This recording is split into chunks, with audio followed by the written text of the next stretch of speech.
We are live. Thank you so much for joining us. So we hear say trouble feed happen for inside Kano State very, very soon. As it be say, both Emma Bayero and Emma Sanusi Lamido, two of them won't make sure say they hold the prayers then we get to do with Salah as the Ramadan the end. And the thing don't they cause a lot of trouble. No wonder some people don't they tell President Bola Tinubu make it come on mouth for inside Kano fight because they go destroy him. Buba Galadima don't tell him say come out your mouth for wasting consign Kano State politics, so unless it could destroy you. And we'll get to that matters then we'll go discuss with you. But before we start the conversation, make I let you know, say I get Prince Francis Chilaka with me this evening for Inside the Studio. Prince Francis, thank you so much for being my regular Sunday tonic. Thank you for being here. You're welcome. Well done. So let's run through the issues this evening. Presidency faults Jonathan Shoyinka's comments on Rivers emergency rule. And then presidency to create suspension of Fubara others, no power grab. Say no be power grab. Yeah, well, yes, but we're expecting you to tell us there was a power grab. Abby? Okay. So moving on. 5 days after suspension, Fubara appears in Port Harcourt. As I said, they say we did by us, you see? And then another explosion rocks gas facility in River State. And then again, considering that thing where they say Shoyinka talk with the vexor, Rivers emergency rule against spirit of federalism, Shoyinka said. And then Buba Galadima says it would destroy your presidency. He asked Tinubu to stay out of Kano politics. And there may be reasons why Fubara may not be able to approach the Supreme Court over his decision. I'll let you know about that.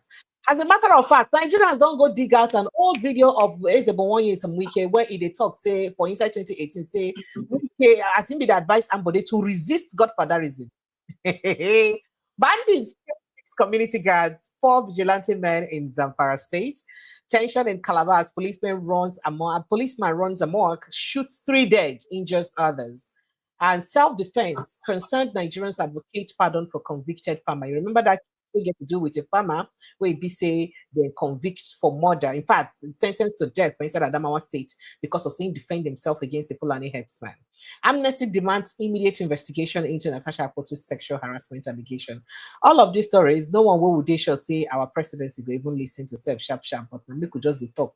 We could see how far it could go. Well, Prince Francis Chilaka, thank you so much for joining me this evening. Other people do also talk concerning this matter, then. But I appreciate you for joining me this evening and welcome to the show. So let's begin with presidency's response to some things that people said. And then when you don't respond, finish, and we will go take some of the footages when we can respond. Now, the presidency, through the senior special assistant to the president on media and publicity, you know, so media and publicity special and the plenty where the person will release at a meet up Ajayi. The person with that one we say made them sentence that NYC girl to murder for calling the presidency terrible or the president terrible. Yeah, him. So you don't describe former President Goodluck Jonathan and Professor Wole Soyinka comment on the emergency rule in Rivers State as personal opinion. So you consign on a personal opinion. Now the president Tinubu's declaration of emergency in Rivers State to the suspension of similarly, Fubara in River State and Godfather, including the House of Assembly members, has been attracting a lot of reactions. So a lot of people don't talk about him. I think in his recent reaction to the development, ex-President Jonathan said Tinubu's action could bring Nigeria to disrepute. He said so. While speaking, I think at the Paske Satumari Foundation colloquium in Abuja, that was yesterday. Jonathan expressed disappointment over the suspension of Fubara and Rivers House of Assembly members. In fact, they call and say suspension of elected legislators or elected officials. Now, the ex-president accused the 3 arms of government in Rivers State of abusing power, alleging that all of them contributed to the political crisis of Rivers State and not just one person. A clear abuse of offices, clear abuse of power, clear abuse of privileges, cutting across 3 arms of government from the executive through the parliament and to the judiciary. And this one also did different from waiting Wole Soyinka talk. We'll get to him. In fact, he talks in excessiveness. As a matter of fact, Wole Soyinka will be man who will know, say, they're very rich in vocabulary and they very rich in words. Just a bit talk well. All of a sudden, for inside this interview, be like say, can't define word where you could use to explain or describe within he want to talk about because it wasn't very easy He was no longer fluid in terms of vocabulary, in terms of words, when you're supposed to use describe the situation for inside River State. You can't find that difficult to describe. I go play the footage, but make a first let you. So you can't say an excessiveness, say an excessive use of power. Say the president use excessive use of power. Then he now blamed it on the constitution. Give too much power to the president. He didn't blame the president. He said, "Now, constitution give too much power to the president." Now make you feel day like that. So say, make our constitutional lawyers and all of that, then come together, look at how we go fit amend the constitution to come out some of the powers we president gets. He didn't say that during Jonathan's time, when he called Jonathan's wife Shipu. Well, let me hear you first of all. Make I begin, let you talk one by one. They will look at one, they will go and play this footage of what he said. Prince Francis Chilaka, I like it. Let me start from the former president of Nigeria, even though he was called clueless as at that time. But I'll tell you that Jonathan has proven over time to have been the best thing that has happened to our democracy. He's one man who put the people before himself. And I will tell you this, I'll tell you this, take it to the back. If the man you have today as your president had been in Jonathan's shoe in that election that, ousted Jonathan, there would have been chaos. And I'm saying it with all sense of responsibility. And also, I keep saying that it is easy to give a cup of water to a monkey, or it's very difficult to get the cup back from the monkey. So for those who call themselves special assistant to Mr. President, they should know that they shouldn't even come out to open their mouth to talk where Jonathan talks. Because Jonathan has, whether we like it or not, his administration may have had his own flaws and all of that, but he has personally proven to be a man of honor and proven integrity. And he said clearly, in clear terms, that what Mr. President did is totally wrong and unacceptable. So for Tokpe Tokpe likes to talk. Once you're employed under the presidency, you must talk. So everybody's trying to talk, and he's also trying to talk. So for me, Tokpe should go and sit down somewhere. He's not the kind of person that should be talking when Jonathan speaks. Now, bringing it to I'm sorry, sir. Make I just quickly take you on this. Say all this talk, not be just talk where people do talk. All this talk for a president spokesperson to talk like that, that means the person they represent the mind and ideas of the president. The person is speaking. No, obviously we know that. Remember, we know that. I mean, he can't speak on his own. We know that. Yes, it's a common knowledge. Even though I didn't want to emphasize it, I mean, it's a common knowledge. He's speaking on behalf of his boss, and what he's saying is exactly what his boss wants him to say. It's just like when the aide of Akpabio took a swipe on Natasha, that she comes to she wears see-through and all of that. It's something the boss has discussed, either in passing or whatever. So he's speaking the mind of his boss. And so long as the boss has not come to refute what he has said, I can't go with that. Now, talking about Wole Soyinka, we don't know where to place him. He doesn't even know where to place himself right now. Because Nigerians are still waiting. He said when the government has spent 1 year in office, he will come out to present a scorecard. We're still waiting for that. It's going to be 2 years, isn't it? He has not done that. So, like you said, Wole Soyinka was actually struggling with words to use to describe what has happened. Exactly. Not because because he likes word, but because he wants to, act like, politically correct. He's been very careful not to say the kind of things he said during Jonathan to this president. Because if you follow through, you know that he is at home with this presidency. But it's just that because every patriotic Nigerian has come out to criticize the charade that has happened. So he feels that, if I don't talk, these Gen Zs will still come after me. So he's trying to avoid, the backlash. Whatever he wants to call them. But he's just been He's just trying to avoid a situation where, the 4 people tweeting in a room will come after him. And we understand. So, yes, but for me, I'm one of those people who say, take the message, leave out the messenger. Yes, his message is loud. He has said it is wrong. And so let's give him kudos for even having the courage to criticize it. But unfortunately, between the presidency and the National Assembly, you can see that everybody's been trying to exonerate themselves. The Kingibe has come out to say, I was not part of it. I didn't participate. Your brother will make us continue no collaborate too. Yes, I don't believe in the voice vote. Umetu has come out to say the same. So a lot of them, we're still saying, let me tell you where it stands now. We are watching carefully. Nigerians are watching.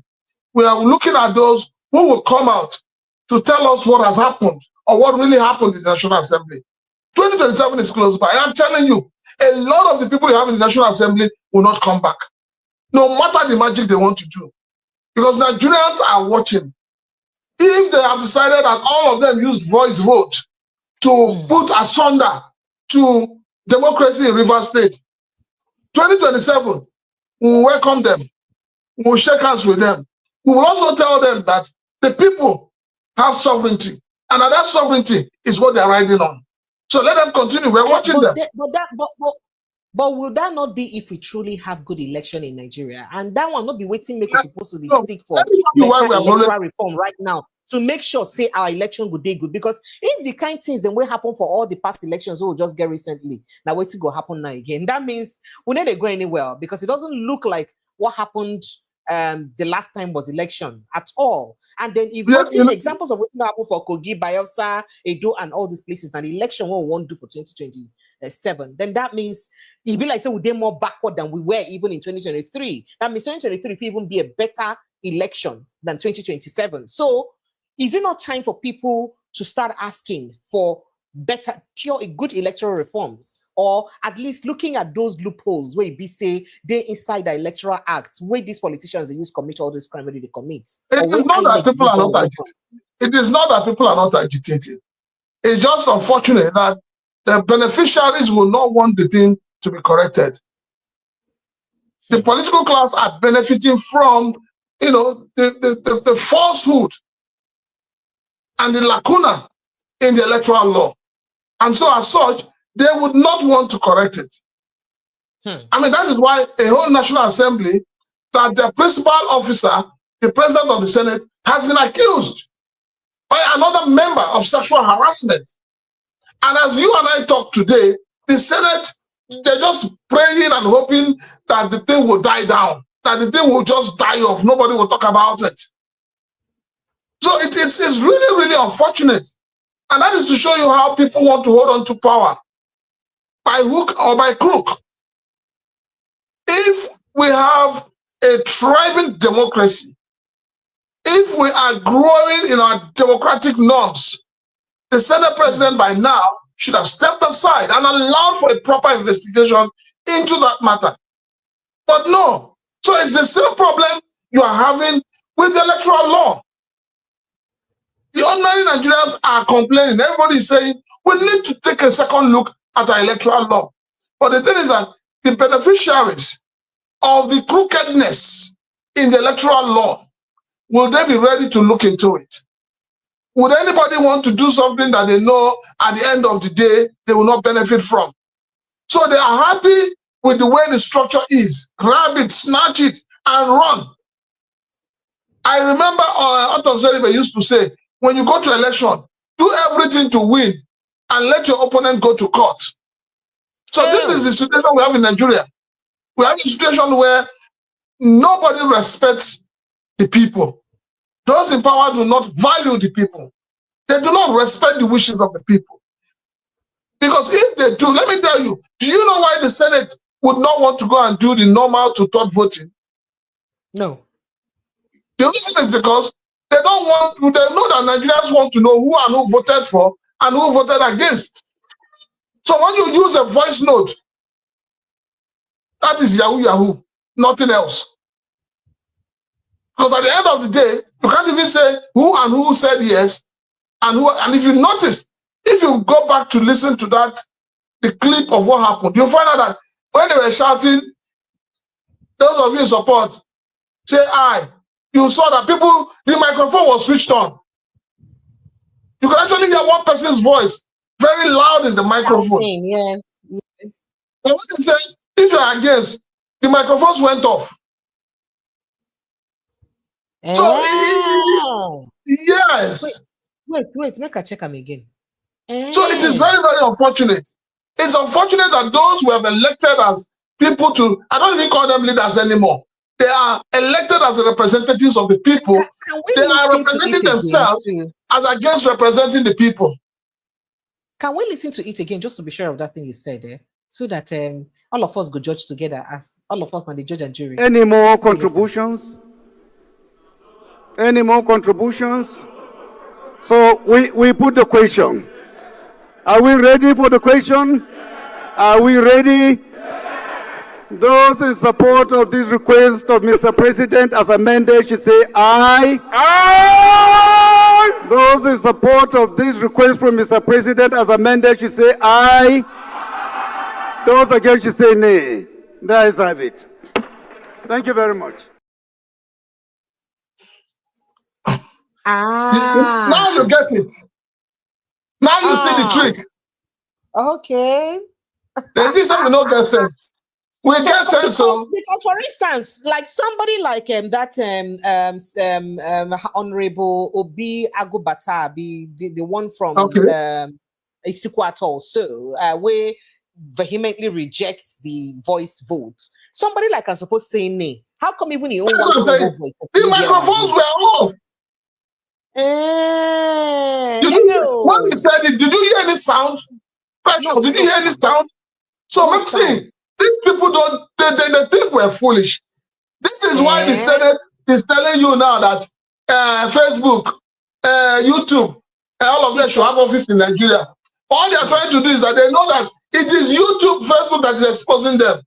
So they are trying to gag it out of selfishness, out of wickedness. They don't want to be accountable to the people who elected them. But they will not be in power forever now. They too would now also sometime be in a position where they will be in need of the services of those people. You know Nigerian politicians, they only see the truth when they leave office. The moment they leave office now, you see all of them. They'll start saying, hey, the government didn't do this. They should have done this road. They should have built this road. And that bridge, they should have knocked it down. But when they are there, what happens? They forget. They forget the fact that they are elected. Okay, you heard them talking about the demolition of the House of Assembly in Rivers State. Yes, yes. Did you hear them talk about it being rebuilt? No. But the pictures of the building is out. Yes. It's almost 80% completed. Under construction, yes. It's almost 80% completed. So why is it that everybody kept silent about it? Why is it that even the media was silent about it? In other words, it also shows that the media has been bought over.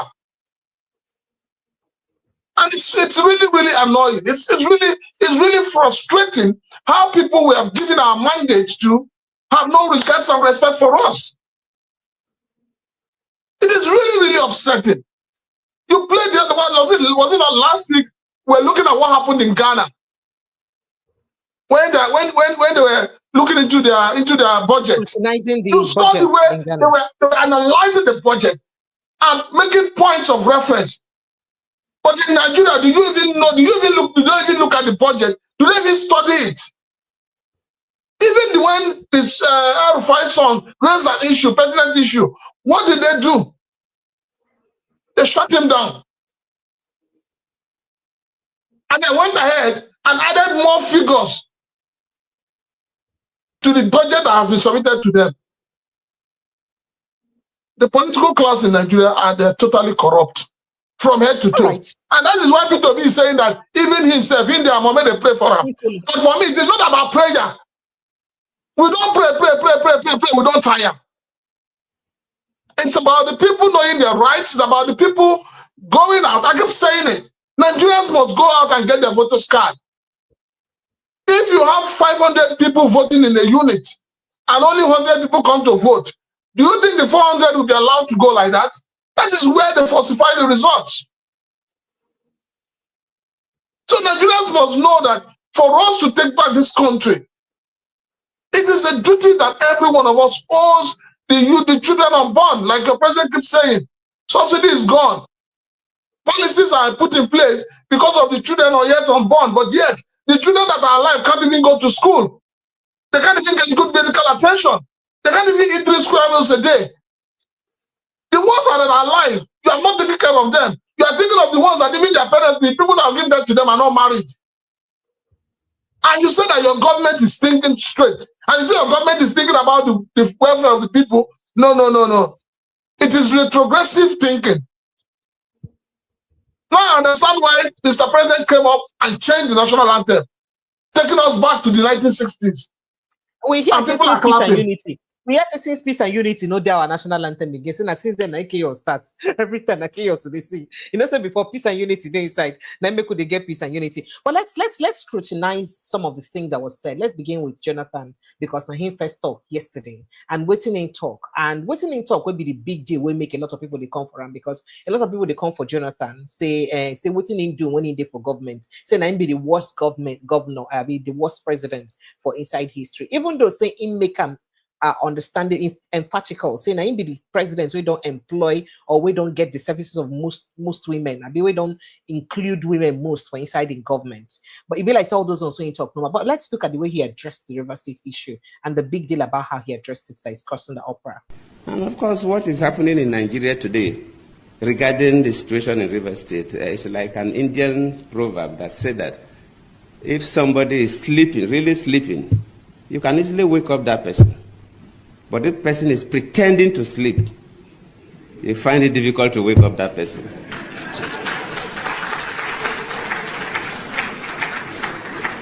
The key actors in Nigeria, from executive to the legislature, luckily Senator Binta and others are here, and the judiciary, they know the correct thing to do. But they are refusing to do it. They are pretending to sleep. And waking such a person is extremely difficult because the person knows the right thing. A clear abuse of offices, clear abuse of power, clear abuse of privileges, cutting across from the 3 arms of government, from the executive to the parliament to the judiciary. And I always plead with our people that whatever we do affects everybody. And sometimes we do things and we think that it doesn't affect us. I've been a president before, and even after leaving office as a former president, people get to me. Why is that our passport is not valued that much? Why is that Nigerians are not given the kind of treatment we're supposed to receive at international airports? Sometimes we think it's because of Yahoo boys or 419ers. No, not only them. Yes, they are part of the problem. But whatever happens in the country today will be good, especially relating to what is currently happening in the country regarding River State. So you hear the things and when you talk, one of the major things when you talk, you say, of course, apart from River State thing, one, he talks, say, the Indian proverb, say, if person they really sleep, it is easy to wake up that person from sleep. Assuming say the person they in deep slumber. But say person when they pretend to sleep, you go have to wake up that person. Say all the 3 arms of government, all of them they pretend to sleep, and I make it go difficult to wake them up. I could like to scrutinize that statement and also look at the statement. But you see, honestly speaking, when I heard that, I had to do some. I had to practicalize it. Yes, I had to practicalize it with my kids. You know, I just pretended I was sleeping. You know, and they kept daddy. And it's the truth. What it means is that you see the truth and you're pretending that it is not the truth. You are being diplomatic about the truth. And you don't want people to catch you to say you are lying. You just turn a deaf ear to the evil that is being perpetuated. So, you know, the thing is, like I started when I talked about Jonathan, I said, everybody before now They saw him as the most clueless president. But I can tell you, if you listen to him in the last few years, you know that he has a lot upstairs. He may not be a good orator, but he has grasp of reality of what is really happening. And that is the truth. The judiciary, the legislature, the executive, they are all working in cohorts to pull this country down. Like I keep saying, who are those demarketing this country? Jonathan has just said it. It is not this Yahoo boys that EFCC is always running after. It is the political class. They are the ones demarketing this country. Because another matter for more interest in that. Because whatever they do portrays Nigeria for what Nigeria really is. So they are the ones demarketing this country. If you talk of embezzlement from the people, that political class, and where do they take this money to? They stash it abroad. If you talk of those who are benefiting from the taxpayers' money, it is political class. What do they have to show for it? What developmental projects across the entire country? Where are the developmental projects? Go from state to state. With all the money the governors are collecting, where are you putting it? Your honorable members and your senators who talk about constituency projects, where are they putting the money? What is it that they can point to show? You have the likes of Oju Okalu in the Senate. What can he show in Abia State as his legacy? Even in the National Assembly that he is, what can he point to? There are too many, there's so many of them there. So many. All they think about is their stomach and their pocket. And this stomach infrastructure kind of politics, that is why you see everybody decamping from the party that got power to a party that is in power. You take the victory from PDP, you go and give it to APC, and you remain there. And you say the country wants to move forward, and you say the country will develop. So we need to look. You know, that's why I try to a large extent avoid the Nigerian Constitution, because if you follow the Nigerian Constitution, you will go mad. If you follow it, you will go mad, because nothing adds up. After the country of 200 million people, they will go and vote, and only 5 people will come out to decide who the winner is. By 5 people, you mean who and who? The Supreme Court. Oh, okay. Because so the whole thing is like Nigeria leadership is shredded in secrecy. It's more like an occult kind of leadership. Okay. You see people who are very outspoken. People who would speak truth to power. The moment they get into that office, it's like they use sellotape to cover their mouth. It's only a few of them that can come out and say, no, I disagree. But how many of them? Look at somebody I have a lot of regards for. Somebody like Sheikh Usani. He's just jumping from one social media handle to another. Suddenly suddenly, first of all, he has left PDP. He has not gone to APC. And for him, he doesn't see anything wrong with whatever the party. So this whole loyalty to the party as against loyalty to Nigeria and to the obnoxious constitution is a big problem. So we must, it's a matter of urgency for us to be respected in the Committee of States, Committee of Nations. We need to look at our electoral law. We need to have electoral law that has a human face, not boju electoral law. We need to have electoral law that gives us peace of mind, that gives the people confidence to want to vote. The way it is today, Nigerians no longer want to vote. Nigerians, they are saying, like they go past earlier, they should appoint themselves and continue with what they're doing. But this shouldn't be. Nobody respects Nigerian passport.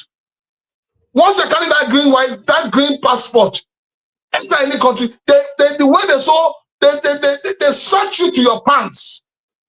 So do you believe that this person made a comment here, Amira's Kitchen? He say Nigerian passport is not valued all over because of Tinubu and his fraudulent government. It's now worse than when Buhari was even in government. Nigerian governments are all in calls now, waiting shit at the person talk. Do you believe that for me, President Tinubu's it's not anything to do with the disgrace? How poorly rated our passport has been? The disgrace Nigerians have suffered with that green passport did not start with Bola Tinubu. But it has taken a new crescendo in this administration. Hey, wait. Yes. It has taken a new leap. And that is very, very shameful. It is sad. Few years back, I remember when I went to South Africa.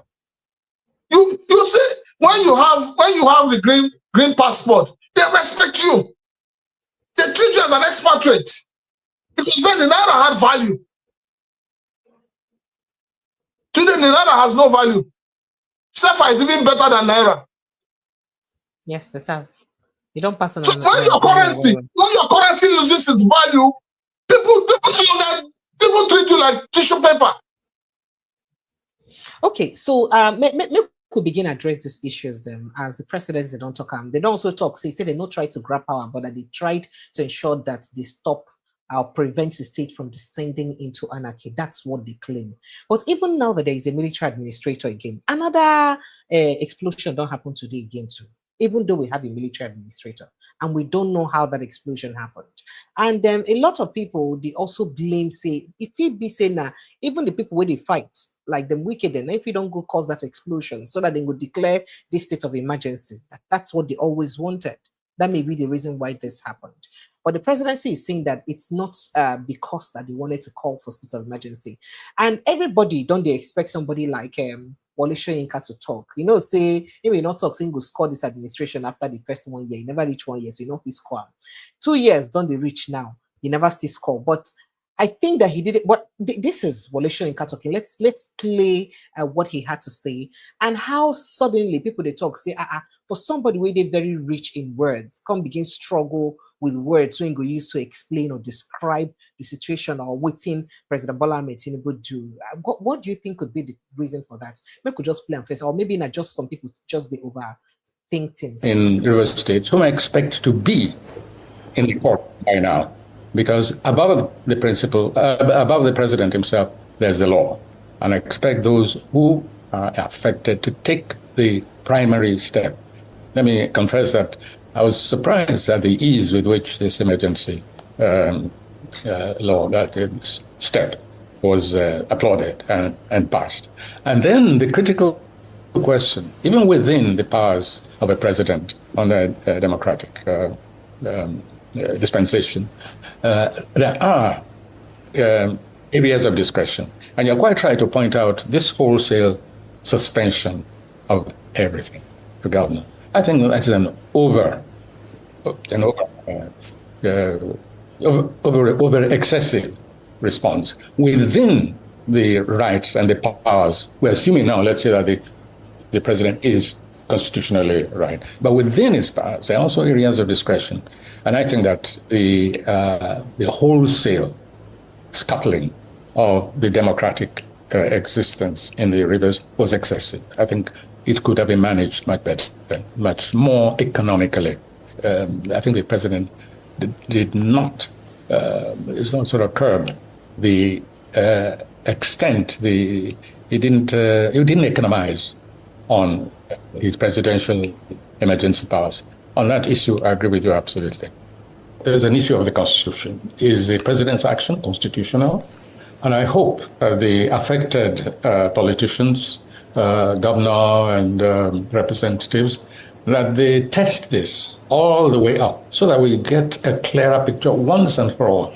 Instead of running around in circles from regime to regime, it should be possible by now for one to be able to say confidently that this action is illegal, is unconstitutional, or otherwise. So for now, I think we can only leave it to the constitutional lawyers to guide us. Now, the next question is it politically wise? In my view, this takes us on a slippery slope. It's not what I would have liked to see happen right now with all our struggle to attain a federal structure. The spirit of it, in my view, is contrary to the spirit of federalism. Now, it's very carefully and deliberately, because this does not vitiate maybe the rightness of the action. It does not establish the wrongness. But with my commitment to a genuine federal structure, when an event like this happens, I say we're back on the slippery slope. And I hope that it is tested all the way, because as I've said, we've been through this before under different regimes. It's either we have a decentralized federalist structure, or we have a quasi-dictatorial, whimsical kind of government which just panders to the political leaning of whoever happens to be in charge at the moment. So that's my take on it. Obviously, I'm going to go deeper and find out just what on earth has been going on in the real estate that led to this, what I consider an unfortunate step in our federalist journey. Okay, so Prince Francis Silaka, you hear waiting in talk how in the rigmarole say Ingo wants the people then way they involved to test this thing with the president. Precious, please calm down. Precious, calm down. Precious, hold your breath. You know, when it is there's nothing that can be as annoying as when an elder stops behaving like one and begins to behave like a toddler. You know, when this whole thing started in River State, it just brings me to the issue of Nnamdi Kano. And you know, if you remember, I've always been asking, where are the elders of the land? Yes, of where are the statesmen of the land? Where are they? So the lives of Wole Soyinka, these are people that are known as elder statesmen. They cannot pretend not to know the root cause of the problem in River State. What did they do? So you don't come now to start trying to tell us you want to find out. No. They know. They know is an issue of power struggle. It's an issue of who will control the political structure in River State. So it's an issue of godfatherism. So why are they not speaking against godfatherism? So are you saying that you expected Wole Soyinka to come out straight and say that what President Tinubu did was bad and that he should have let that is the way to speak truth to power. That is one. So, two. Why is it that every please let me finish my thought. Why is it that everybody that is talking about this is focusing on Fubara? Why is it? And why is it that nobody is looking at the issue of Wike, at the side of Wike, who is the originator, who is the mastermind of what has played out in River State? So why is it that nobody's talking about it? Why is it that suddenly the same man we all saw on TV telling you categorically how he single-handedly made Fubara a governor, how Fubara has abandoned those that worked for him? So why is it that suddenly his name is no longer being mentioned? We are addressing a wound from the surface and not addressing it from the root. So we all know where this problem is coming from. So the elders and the elder statesmen in this country, they know where the problem is coming from. Why have they all kept quiet until now?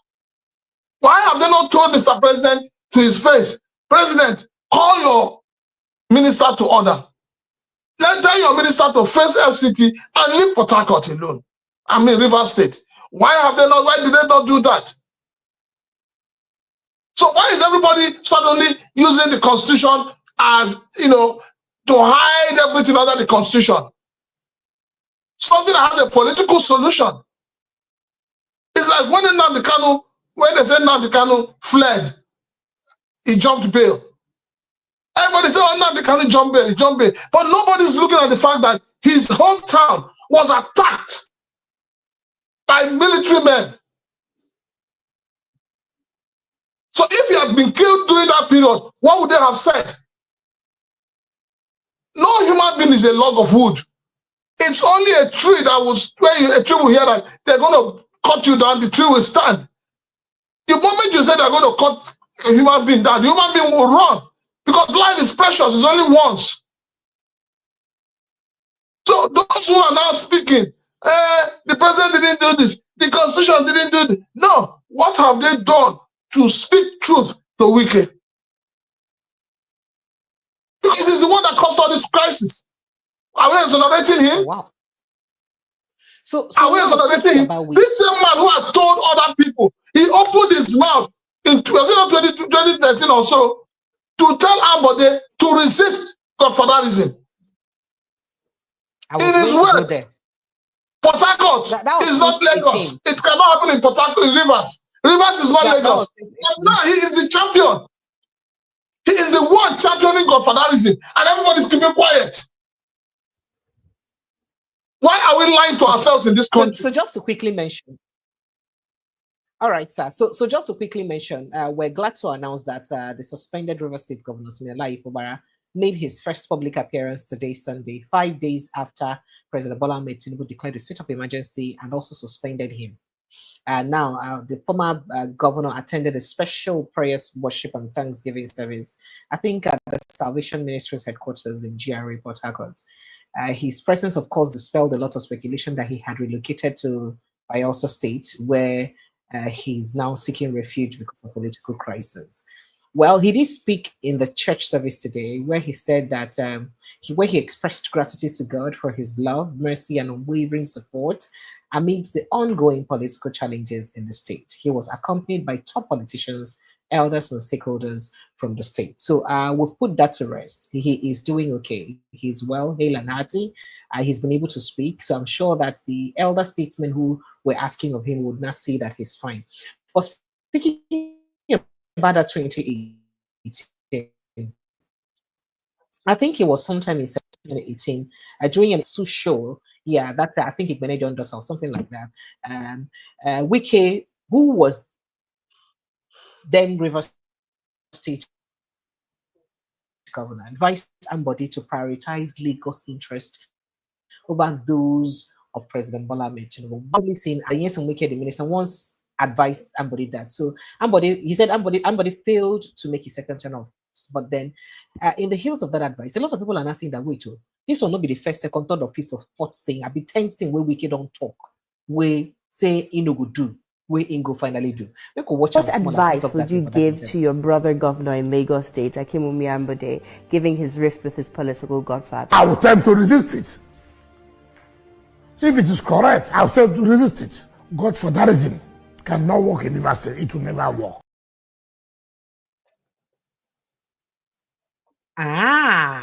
Godfatherism cannot work in River State. It will never work. So what happened now? What's it going to happen now?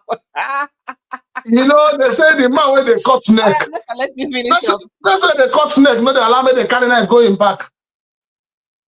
That is who Wike is. Wike has never said anything he has stood by. So the reason I'm asking about this is not because of Wike. Wike talks without taking into consideration the repercussion or the consequences of what he's saying. He just talks. President Bola Tinubu and he forgets right now. President Tinubu is supposed to be wary and careful of Wike, because obviously Wike been stand against or day against almost everything where Tinubu been believing or what Tinubu did do before now. Do you understand? No. Pressure, don't go there. Please don't go there. There is no difference. There is no difference between Mr. President and Wike. The only difference both of them have is that Mr. President is more calculative. He doesn't say what he wants to do. Wike will say one here and do another here. So don't say they say birds of the same feather flock together. So there is no way you can tell me that the president does not know Wike. He knows Wike very well. Wike knows the president. Both of them, they know themselves. So let us not give excuse for anybody. The point is that you saw what played out in Lagos House of Assembly. You saw the role Mr. President played. He played the role of a godfather. When the speaker was removed by almost 80% or 90% of the members of the House, he single-handedly put the person back. It shows you the power of his own godfatherism in Lagos. It is that same attitude, it's that same behavior, it's that same power that Wike wants to wield in Rivers State. But unfortunately, things have not worked out the way he wants. And so for him, if he cannot take over the structure, maybe they could tabaru everything. And that's the truth. It's so the same thing that he's doing to PDP. He's one leg APC, he's another leg PDP. He's destroying PDP for his own selfish needs. He's not doing his input in PDP is not because he loves PDP. It's because he feels that if they take control of PDP, he will lose out. And if he joins APC, he will not climb the head of, he cannot climb others who have been there before him. So that's the major issue. That's the problem. It's a problem of control, of party structure, control of the people, to be in control, to hold on to power. So that is the problem. And unfortunately, everybody's pretending we don't know where the problem in Rivers State started from. We are pretending we don't know who is behind it. We are pretending we don't know who is supporting, aiding and abetting these 27 or 26 House of Assembly members. Members of the House of Assembly that have no free will, they have no conscience, they have no will of their own. So we know where the problem is. Let us not shift the goalposts. Let us put the problem on the doorstep of the man who is responsible. And that is why we need to look at electoral laws. We need to reduce because if the cost of running an election becomes too expensive, you can never be able to evade corruption. Okay, so let's so clearly it did much we still go get to know about the Rivers State matter, but we could just watch because it be like say this Rivers State matter go expose a lot of people and waiting them believing at the end of the day. But let's go to Kano State, which we may have the next state of emergency, Kano and Osun State, because Wahala the brave for those states them, and because they not be APC state them, clearly they feel declare state of emergency for these states them. Now, evidence don't show say people don't they worried for inside Kano State. Say tension just they happen right now for Kano State, and tension they rise well as we say the part also between the two emirs then don't they take another dimension. Say both Alhaji Muhammadu Sanusi, the 16th emir of Kano, and Alhaji Aminu Ado Bayero, the 15th emir Abidadi of Kano State, say both of them don't show interest to hold the 2025 Salah Duba for inside the state. And we know say Salah Duba now waiting a bit and only one emir supposed hold. And right now, two of them don't show interest to hold them. The last time when this kind of thing happened, you know, the kind of kasala will happen at that time. So right now, another kasala won't happen again. Maybe now waiting make Buba Galadima don't they want Oga Tinubu say making comments in hand for waiting consign Kano State, because Buba Galadima, a chieftain of the New Nigeria People's Party (NNPP), has asked the federal government and President Bola Tinubu to stay away from Kano State politics. In fact, there is currently a controversy in the state over the reinstatement of Muhammad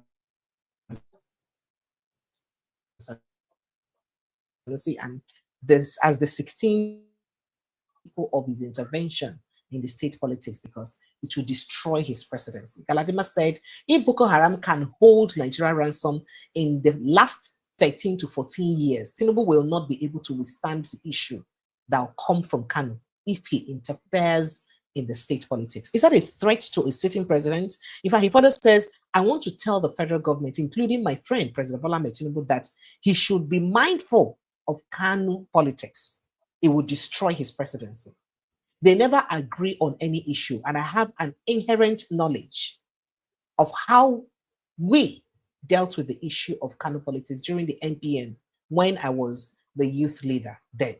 I know some very powerful politicians in Kano, including some rich men who came to meet the president, that they should remove Abba Yusuf and nothing will happen. You hear him? Say, making come out Abba Yusuf and say nothing will happen. The man I know should be smarter than what he is, by telling that nothing will happen, and asked them that how did it happen that that you didn't even that he didn't win election in the first place in that state. Now he now said that if Boko Haram can hold Nigerian nation to ransom for the last 13 to 14 years, they should be careful with Kano. We have come of age in Kano, and I am not threatening anyone. This is all I have to say. Why that reference of Boko Haram holding Nigeria captive for 14, 15 years? And why that tone of language warning our president like that? This is worrisome. And they give you the floor to talk, sir. Because they shock people. You speak to a sitting president. Yes, I would rather say I am the man who saw tomorrow. I can beat my chest on that. I remember I told you clearly that we are heading towards a state of emergency in Rivers State. When you kept asking what is the way forward, and I told you the way forward is what I see. Yeah, and I remember I've also told you severally, not once, not twice, that Kano State is looking right for state of emergency. So whether the federal government calls it intervention or whatever, all we know is that it is capture. If they cannot capture your state via election, there must be other means. So now, somebody, there's a joke they're cracking with somebody, and they ask the person, how many states do we have in Nigeria? He said 37. They say, how do we have 37? Yes. He said, there's another new state called state of emergency. I would not be even the FCT. I think that the FCT, when they say they treat them as a state. No, I think there's another new state now called state of emergency. State of emergency. And it's also located in Rivers State. So Rivers State has 2 states. Now, but the point is this, yes, Buba Galadima is right, that the federal government should stop interfering. Yes, it's right. Moreover, the issue in Kano has not even gotten to that level. But then, everybody's looking at it from the perspective that, we have a National Assembly that looks compromised, that will approve anything that the president sends to them. So that is where the worry is. I mean, is it also shameful and sad that APC people or APC members in Osun State are busy shouting and calling on the president to declare a state of emergency? Is that not to show you that? Is that not to show you that already this is a grand plan? It has been discussed. So all they're doing now is execution of it. It is really shameful when people call themselves Democrats begin to display the tendencies of dictatorship.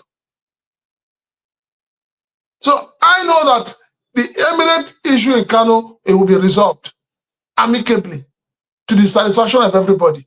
So it is best for the federal government to stay clear of. Moreover, it is not, the issue in Kano is not affecting governance.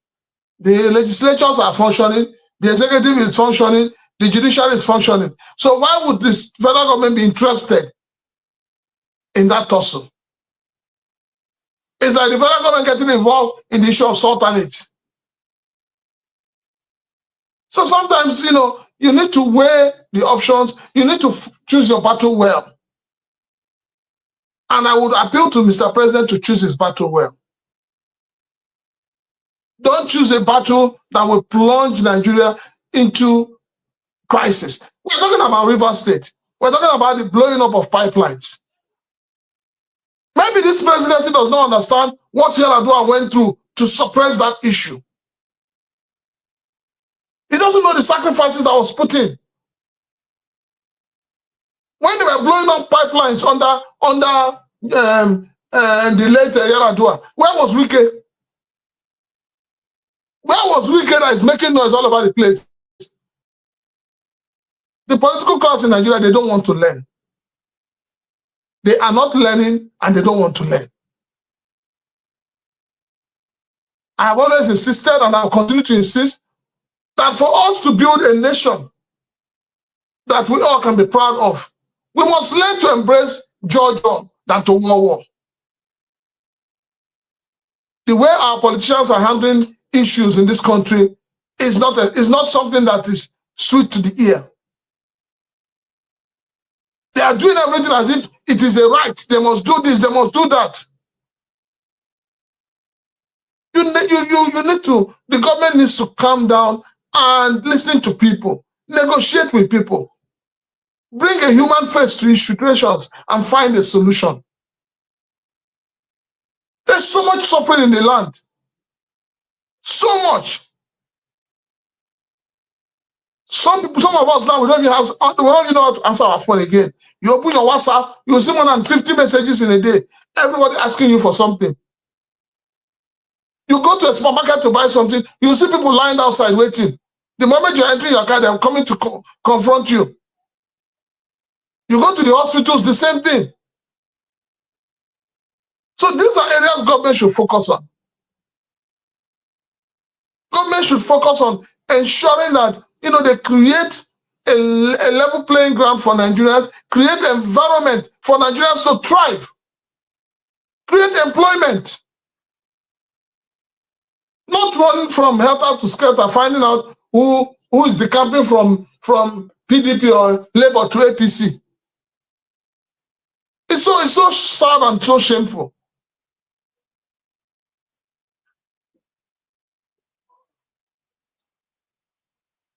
I can't hear you.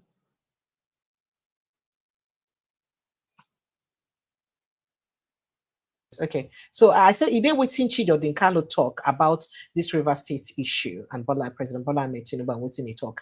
He liking him. In fact, he say putting him. He say Bola Tinubu corrupt decree for rivers don't prove Lord Lugard points about Nigeria as to be correct. Now, waiting be that point where Lord Lugard make for Nigerian history for Nigeria. History tends to repeat itself, and so in talk with unwavering, unerring accuracy and tiresome syntax. Now, when he wrote in his report on the amalgamation of Northern and Southern Protectorate, Nigeria in administration in 1999, Frederick Lugard described Nigeria as an anomaly of country with aggregate revenue practically equal to its needs. It took a lot, but divided into two by an arbitrary line of latitude. So you feel, say, based on this explanation, say, it be like, say, Tinubu don't really prove to say, within Lord Lugard talk, say, we be like this, not really correct, based on within which Chidi or Kano talk, that Nigeria is actually an anomaly. For me, Lord Lugard or whatever you call him, it doesn't, for me, I'm not interested in whatever he said. They are the ones who have put Nigeria in this nonsense we find ourselves. And I think it is time that we begin to look at a referendum. It is very important. The time for a referendum has come. But the Constitution does not make space for a referendum. They need to amend the Constitution to give room for it. The people will go amend that, not all of them. Not all of them don't say the years have it, even when they have it sometimes. That's the question. So who will amend it? Who be these people who will vote? Not be the same National Assembly when Natasha say they like courts. So how do we do that? Nobody say National Assembly now what would they hear say they won't come out, call back Natasha to put the higher bello where get corruption case. Where suppose on a normal day now they inside prison they serve jail term if it be saying not true. Nobody say higher bello what they say now you are talking of Yahya Bello. Talk of Sariki. The man who scammed 200 million Nigerians with aircraft. Where is he? Hadithirika.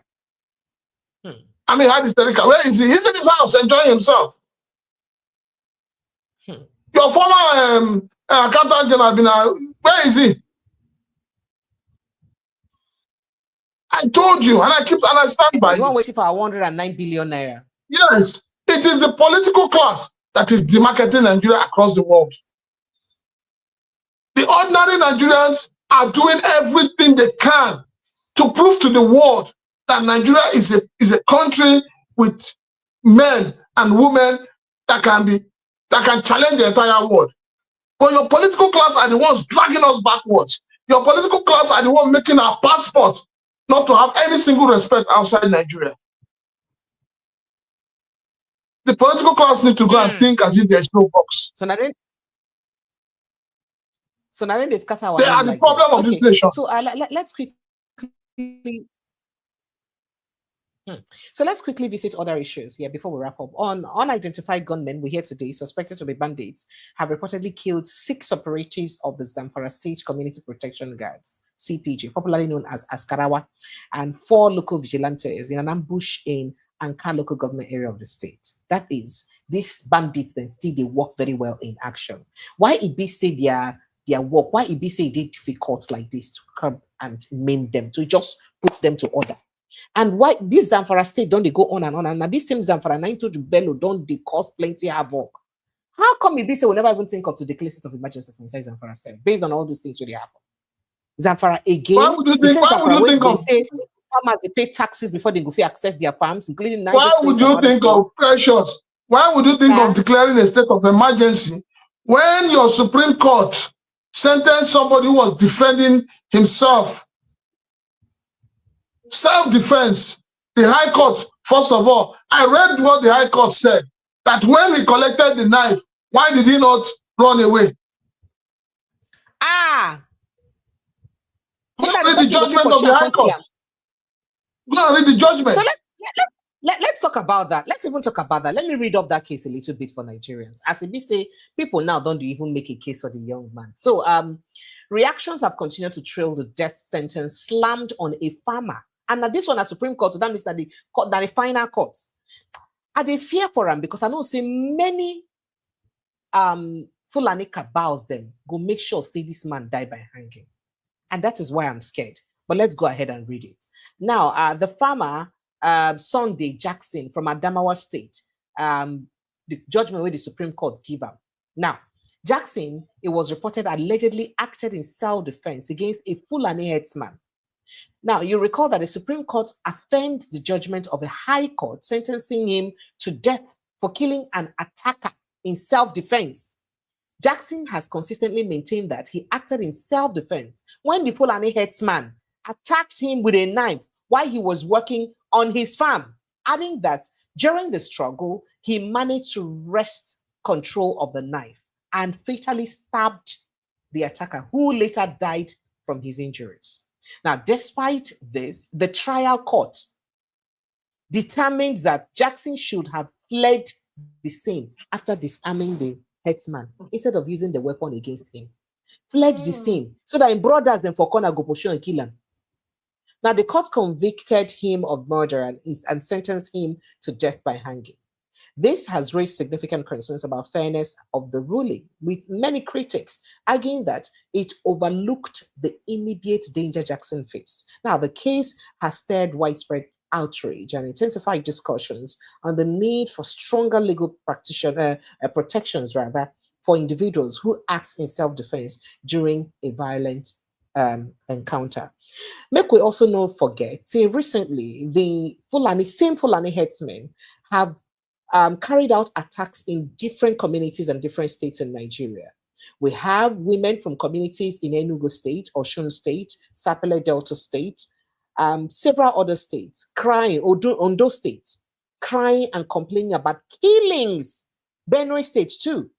How these Fulani headsmen are killing their farmers, raping their women. And the federal government is yet to even make an open comment about it. Bayo Onanuga, the different spokesperson we president gets, never really get anything when they get to talk about all these attacks. They haven't responded yet about these incessant attacks by Fulani headsmen on farmers. They don't pursue a lot of communities from their farms, occupy a lot of farm territories. But how come that this one person will manage to subdue one of them, just one of them, and kill the person? Now they come for. What kind of justice system do we really have in this country? Is it that there's something about these headsmen that are protecting them? Because the Enugu State women are crying that even when they complain to the police, the military presence for the Southeast, when they complain to the military go just say, they don't hear, they go just come around 2 seconds, they go leave them go. They don't hold anybody, they don't question anybody, they don't do anything about it. So is this a systematic style of just doing away with some people, just killing people? I don't understand. Why? How many pressures we should start from asking ourselves, how many Nigerians are living in IDP camps today? What has successive government done to rehabilitate people, to relocate people back to their ancestral homes? What is the government doing about it? So when the government is not taking the steps they should take, the government is more interested in rehabilitating and reintegrating killers, bandits, headsmen into the society. And nobody sees anything wrong with it. We're not telling ourselves the truth in this country. Somebody comes to your house and with the intent of killing you, you know that when an armed robber comes to your house, he has two missions: to kill or to be killed. So this judgment of the Supreme Court is such that it is sending a very wrong signal to people. What it means is that if armed robbers come to your house, allow them to kill you and go. That is what it means. So we need to look at our laws and know how to protect people. The government should stop this whole charade they are doing about reintegrating headsmen. You are integrating killers. Meanwhile, those who have suffered in their hands, what do you do to them? They are collateral damage. They are not citizens anymore. They have no value. So the person that has value is the one who is killing. So that is where the problem starts from. Who in his right mind introduced this program to rehabilitate bandits and Boko Haram? Whoever introduced it is a very wicked person. Then we don't need to have prisons anymore. All we need to do is go to the prisons and rehabilitate everybody and send them back into the society. So why would you give preferential treatment to somebody who goes about kidnapping, maiming, and killing others? Why would you give preferential treatment to them? I've always maintained that the government does not have the political will to curb the menace of Boko Haram and the insurgents and headsmen. They don't have it. Because if the government have the political will, by now, all those local governments that they've taken over before, that they chase people away, and then government not built, what do you call it, IDP camps, by now those people should have gone back to their homes. They should have gone back to their ancestral homes. So you're not doing that. And, you know, you feel that you're doing the right thing by rehabilitating them. And then when you rehabilitate them, they not take over the land that they have driven the owners away from. You're robbing Peter to pay Paul. Simply because we have politicized everything in this country. We're not looking at things from the point of merit. We're looking at things from the point of politics, power. It is very, very shameful. I stand to criticize that judgment of the Supreme Court. If that judgment holds sway, then I can assure you that nobody else will go scot-free in this country. So now, another matter happened for inside, what do they call on Cross River State, as authorities of the Cross River State Police Command have made frantic moves to pacify, to beg, to calm down the nerves of Calabar community after one policeman described as mentally deranged, they say he had no correct, shot and killed 3 persons and injured several others, just like that. The police authorities said the incident happened before 6 a.m. On Monday, I think Sunday morning, this morning, at the Atakpa Divisional Police Headquarters, Calabar, adjacent to the popular Watts Market. There was pandemonium and fear as people scampered for safety. However, a statement signed by the public relations officer of the police command, Irene Ubu, said efforts to engage with key stakeholders are ongoing to ensure that the tension in the community is de-escalated. Police carry gun, begin shoot people anyhow. AK-47. No. You know why I'm so. You know why I'm so upset. They can't classify and say he had no correct. Now make. Yes, we're not talking of rank and file. We're talking of an inspector of police. Yes, an inspector. Good. And then suddenly the police authorities are just realizing that the man has mental problem after he has killed people. Oh wow! If the man has a mental problem, how come they gave gun to him? They gave an AK-47 to do what? They go for constant mental re-evaluation. Before you say somebody is mentally deranged, it means that the person has shown signs over time. Absolutely, that means they know. The man has shown signs. What is some signs over time? Why still arm him? You know, the police will always give you excuse. They will always give you excuse. If it was a civilian now and you said the civilian has a mental problem, they will tell you no, that he doesn't have a mental problem. They'll tell you head correct, yes. So now he's a policeman, so everybody now, they want us to believe that a madman has joined the Nigerian police. So whoever signed off weapon to him is also a madman. So we have 2 madmen. The DPO is mad, the station officer is mad, and then the inspector too is mad. Maybe the PRO will follow talk to. No, PRO not there for. PRO they represent the state. But for that command, for that divisional headquarters when in there, the DPO is mad, the station officer is mad. Even here when they give gun, they're mad. But this is to show you what happens on the streets, on the roads. How policemen abuse the rifle they carry. Before you know it is done, they'll say it's accidental discharge. If not that happened inside their station, they would have said that those people shot, they were trying to collect his weapon from him. They will always have an excuse to give for the wrongdoing of their men, their officers. Before you know it now, they'll tell the policeman has been dismissed.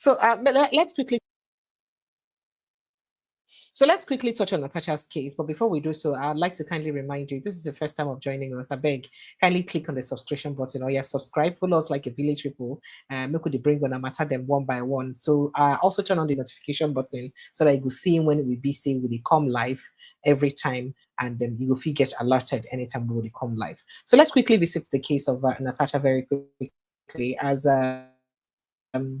Amnesty International has called for an immediate and impartial investigation into the sexual harassment allegations against Senate President Goodluck Jonathan by Natasha Akpoti-Uduaghan.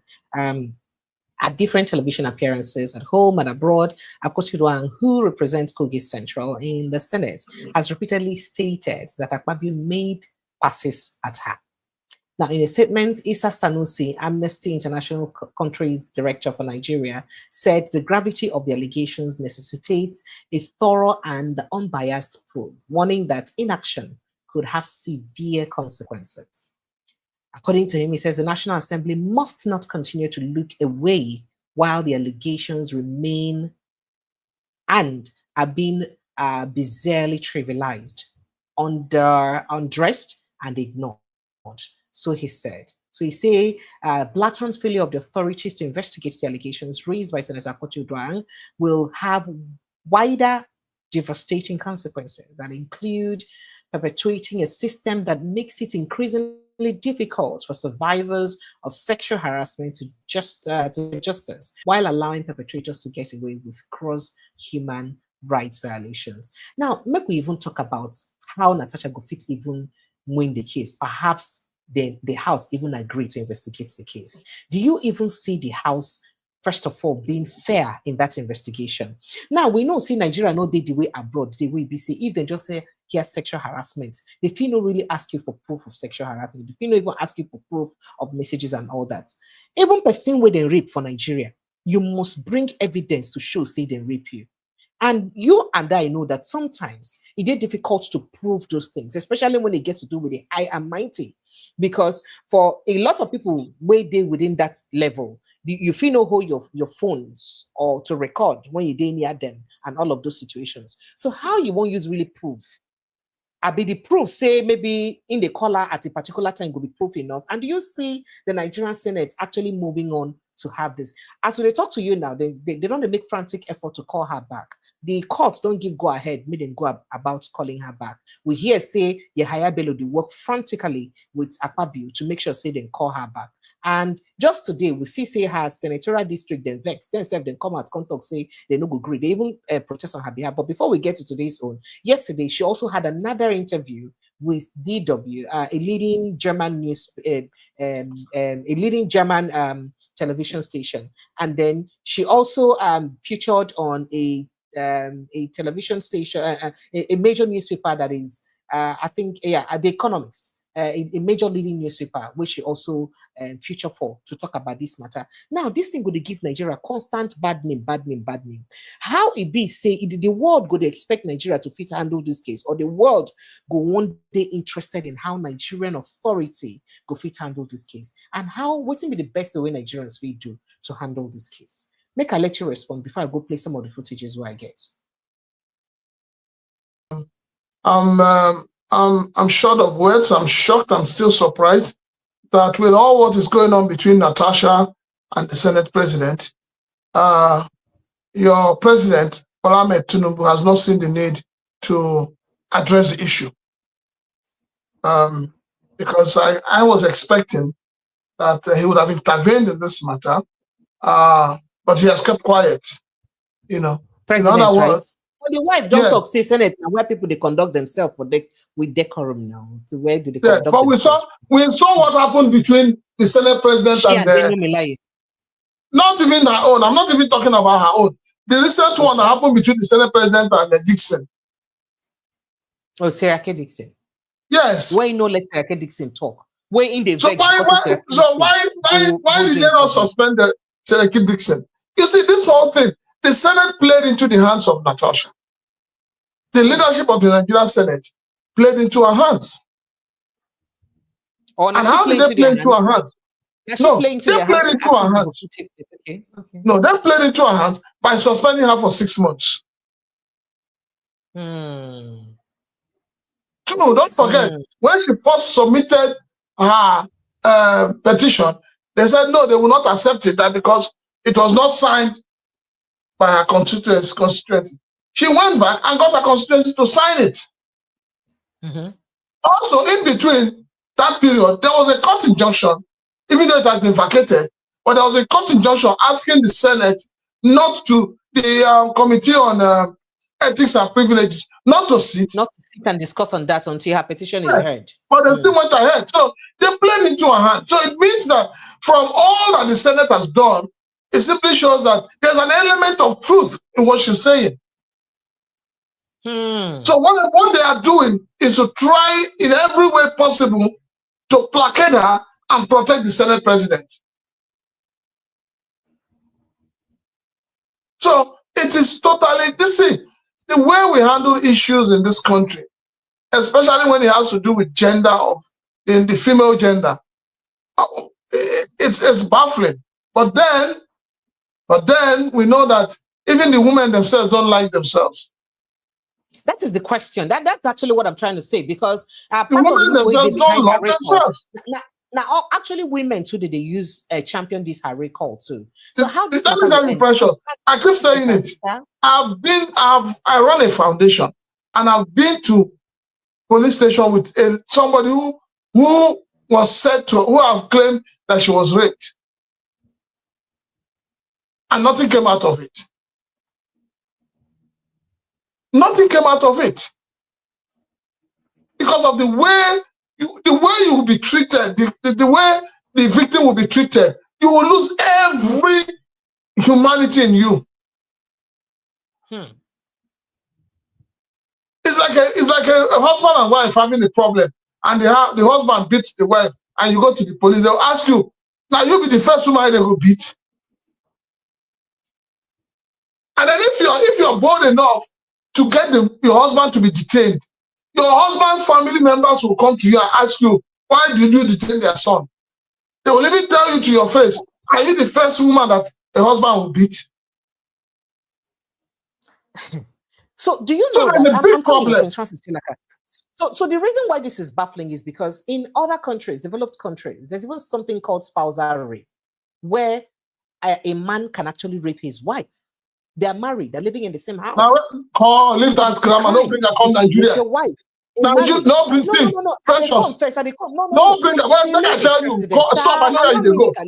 Stop. No land. No bring her come Nigeria. In Nigeria, a man believes that if he marries you, you are his property.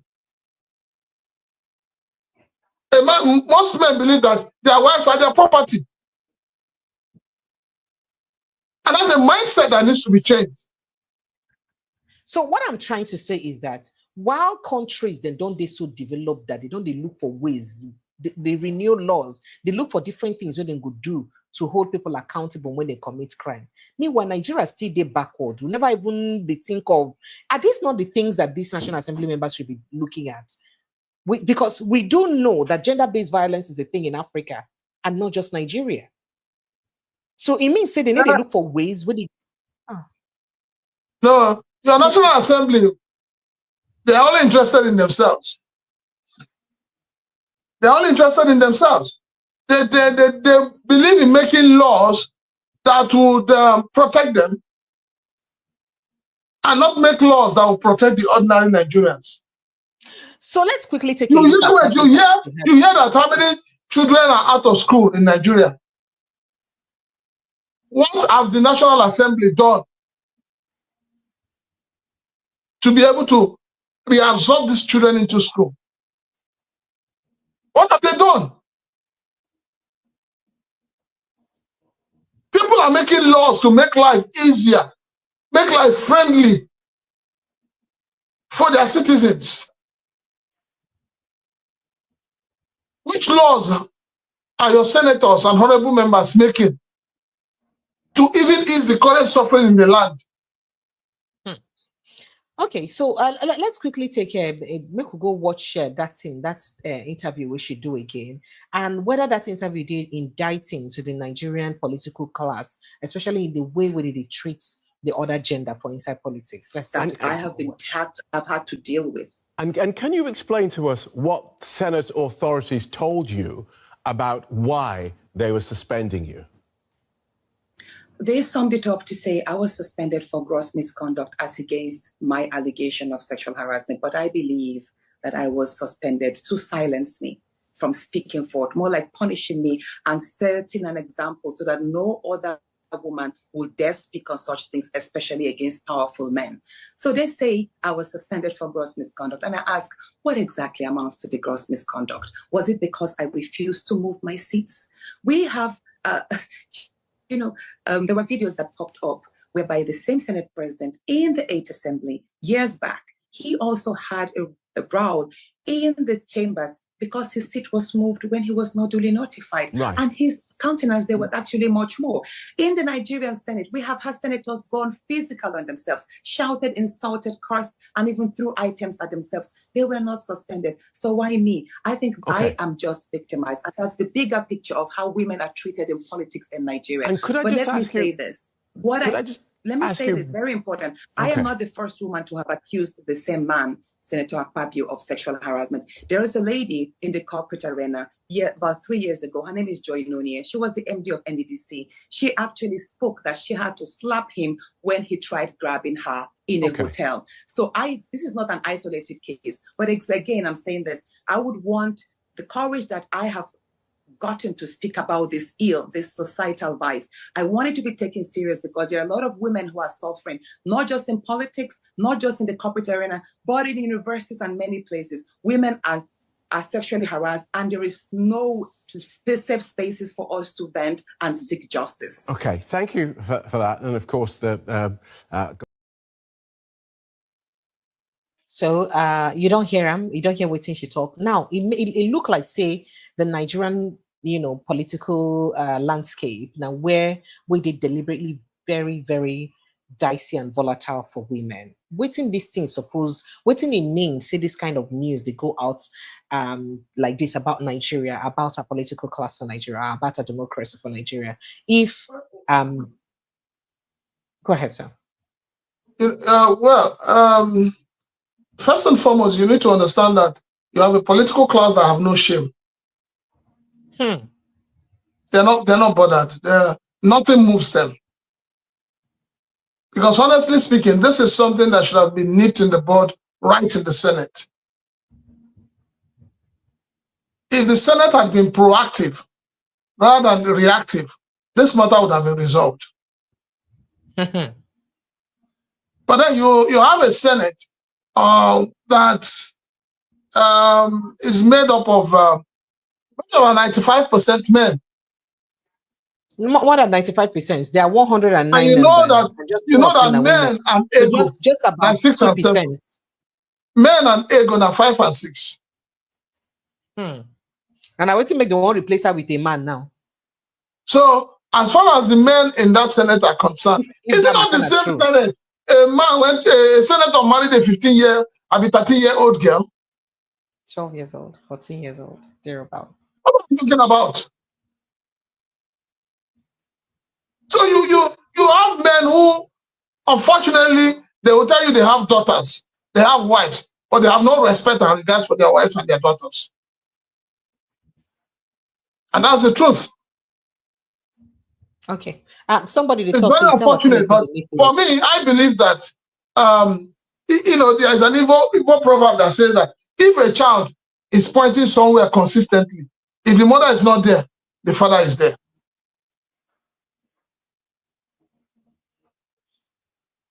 Okay. So somebody made a comment. He said that they are making laws now. Should be the talks made them ban all pornographic sites. They are making laws. And that's the kind of laws they can make now. They are not talking about making law that will ensure that Nigerian children have free education.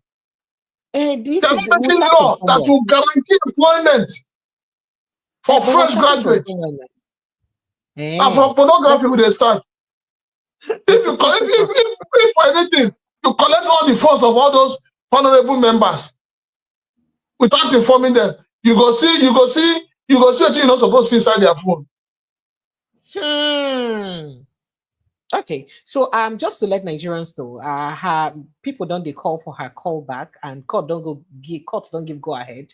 May they go ahead and call her back. Of course, say before now, some of the constituents them say they don't even know saying a call back, they won't call her back, or they say they call them and they call take empowerment to, and then I thought they said when did the court give the go ahead? I thought the last time I heard was that the court gave a go ahead yesterday. Yes, as of yesterday, the news broke. And as of today, her constituents then come rally for her, talk, say they no go agree. Say this kind of thing with government they do. Say people where they call for her. This is interesting. So that's why you're talking. I'll be playing the footage of her constituents rallying. This is interesting because go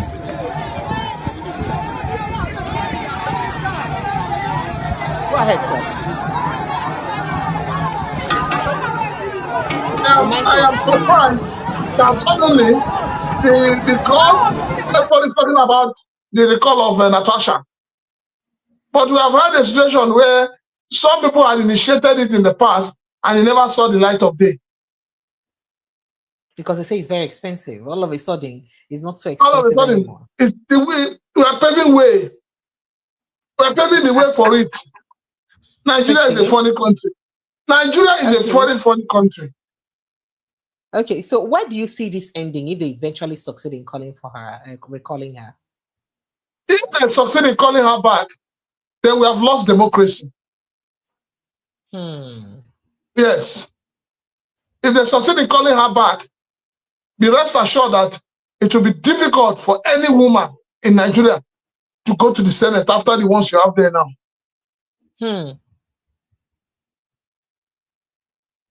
Okay. All right. Let me take your parting shot on this and other conversations. Just to let Nigerians know, in case you want to jump in on the conversation, kindly, quickly call the number on the pinned post, the number there by the pinned post. Just call us sharply. Let's get to take your reaction and your thoughts on any of these conversations we don't raise tonight. 0817-029-4077. That's the number to call. 0817-029-4077. That's the number to call if you'd like to be part of this conversation. On WhatsApp alone, you can't get it on direct call. Just call on WhatsApp alone, or you just click on that link. This link now waited by the pinned post, and the link will direct you straight into the studio so you can join the conversation. At the meantime, let me take your parting shot, Prince Francis Chilaka. Well, I just want to enjoin our leaders. You should stop demarketing this country. In one breath, you're talking about a Nigeria that we all should be proud of. In another breath, they're demarketing the country. When they stand one place, more know where they stand. If they want to make the country move forward. No, make them stand, because so that we know when the thunder won't strike, we'll make it get the proper coordinates. But honestly, jokes apart, our leaders are not doing good for this country. Most of them are not doing good for this country. So what do we need to do to ensure we press them to do good? That's the question. Accountability. Demand for it. Demand for it. All right. Okay. I'd like to say a very big thank you. That's all you have to say. Thank you so much, Prince Francis Chilaka. It's been awesome having you, and sorry for bamboozling you again to come out on a Sunday evening to come discuss Nigerian matter. I appreciate your effort and your dedication to helping us consistently talk to Nigerians about things that happen for the country. That means a lot to us. God bless you real good. We love you here and we appreciate you. We know it's your birthday on Tuesday and we'll go celebrate it for this platform, sir.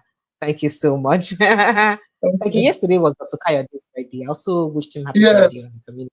Dr. K, happy birthday, my brother. Yeah, so thank you so much to everyone who's been part of the show. Thank you for always being there. We love you guys and I appreciate you. If this is your first time of joining us, kindly click on the subscription button and follow us like a village people. And help me appreciate Prince Francis Chilaka and Dr. Kayode. Yesterday was Dr. Kayode's birthday. On Tuesday is Prince Francis Chilaka's birthday. You guys help me thank them and appreciate them because they are amazing. They do this thing they do pro bono. I don't pay them because I can't even afford them. They're big men. But they look at little me and they decide to support me. I appreciate you again once more, sir. Do enjoy the rest of your evening. Thank you so much. Thank you. All right, so I'll be leaving you guys with a footage of Natasha Akpoti's constituents whilst they're trying to recall her. Take a watch. I love you.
Kama ni panadai na mko wa manzi.